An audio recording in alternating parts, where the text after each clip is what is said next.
Hey guys, what's up? It's MatchPoint here, and in today's video, I'm going to be teaching you on how you can improve your aim/mechanical skills in Rainbow Six Siege. So if you do find this video useful, consider dropping a like on the video. And if there are any topics that you would like me to cover next, or if you do have a specific topic that you are struggling with and would like me to cover it, well, comment it down below so I know to do them. If you're already around here, welcome, and I hope you enjoy the video. So let's get right on into it. Now before we get into the video, I would just like to let you know that I am streaming on Twitch now. I do stream on Mondays, Wednesdays, Fridays and Sundays, so make sure you go and check it out. The link will be down below in the description.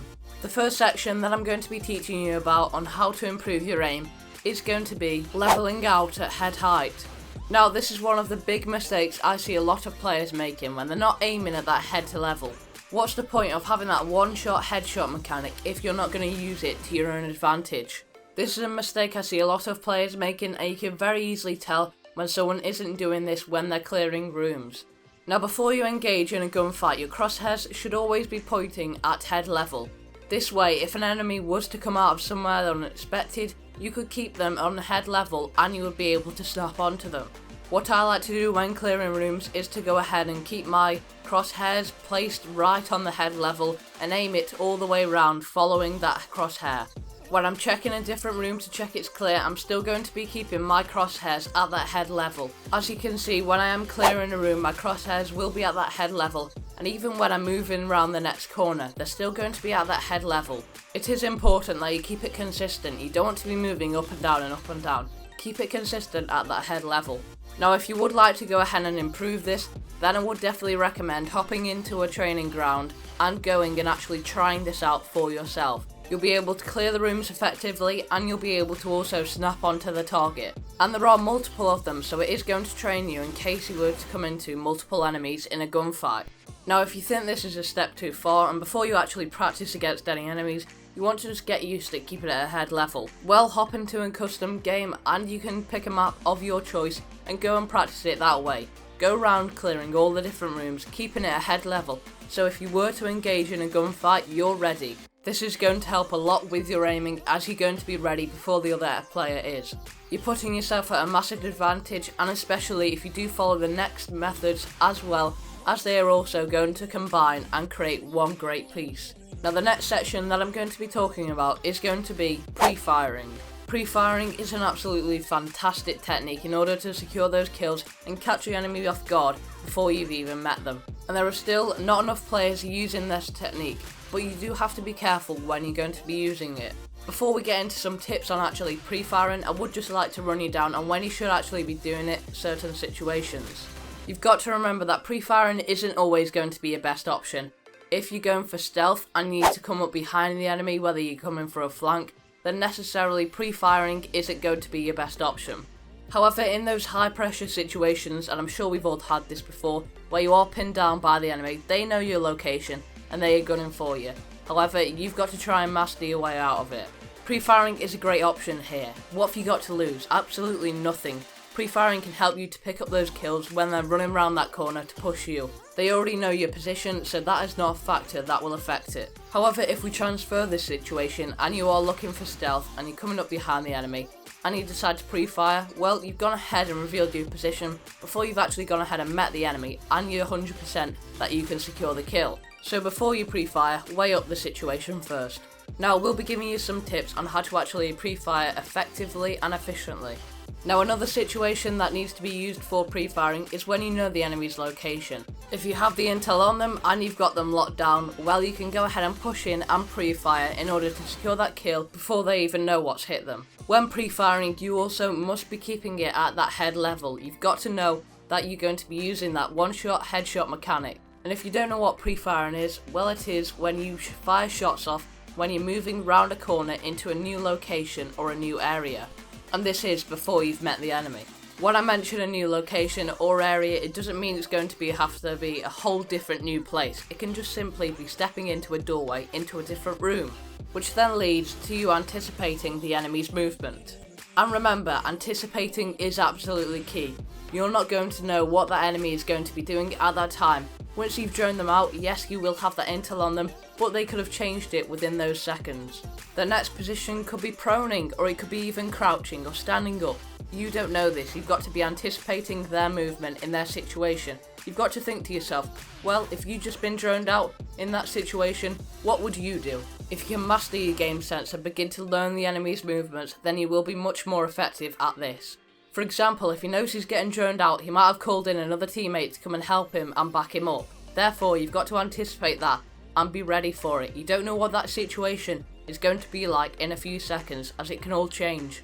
The next section that I'm going to be discussing is going to be something that I am working on myself and I'm beginning to improve it, which is reaction time.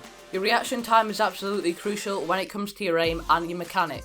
If you can practice your reaction time to improve it, you're going to be putting yourself at an advantage because you can simply react quicker to that situation in the gunfight. Your reaction time is based upon how quickly you can react to that certain situation automatically. Typically this is a reflex action, so it is going to be done unconsciously. Now if we transfer this to Siege, your reaction time is going to be based on many things. For example, a very good example of reaction time is going to be on how quickly you can flick onto a different enemy. You're reacting to an enemy appearing in that situation, so therefore you're going to be flicking onto them and taking them out, and simply it should be just snapping.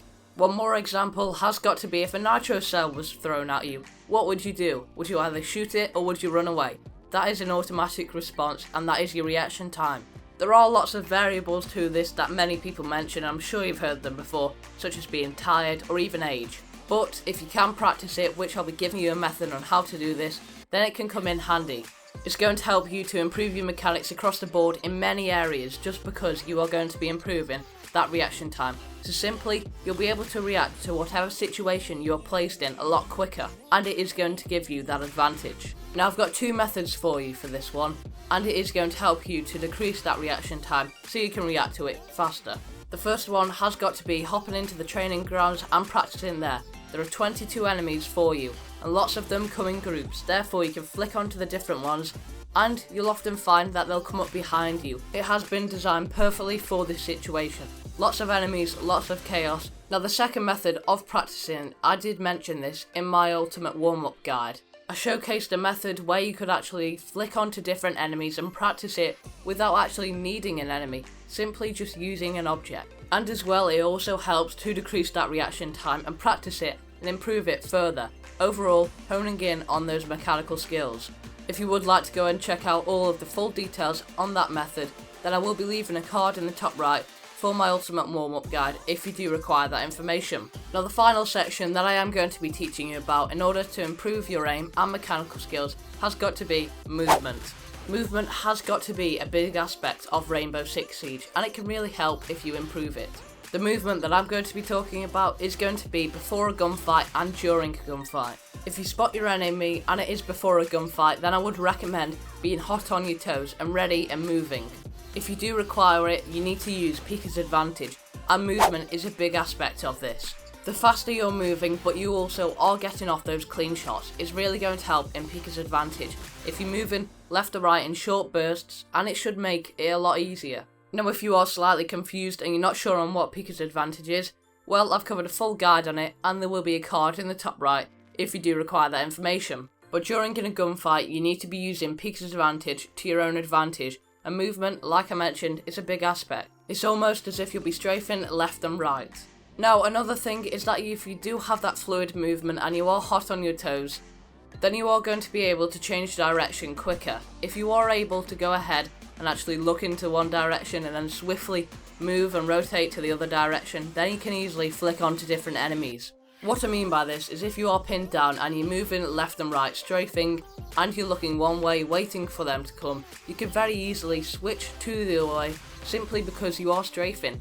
Similar to pre-firing, you will have to weigh up the situation and whether you need to do this. If it's a high pressure situation, then it might be a good idea, as it is a lot better staying on your toes, moving left and right, in comparison to just standing on your feet and being a sitting duck.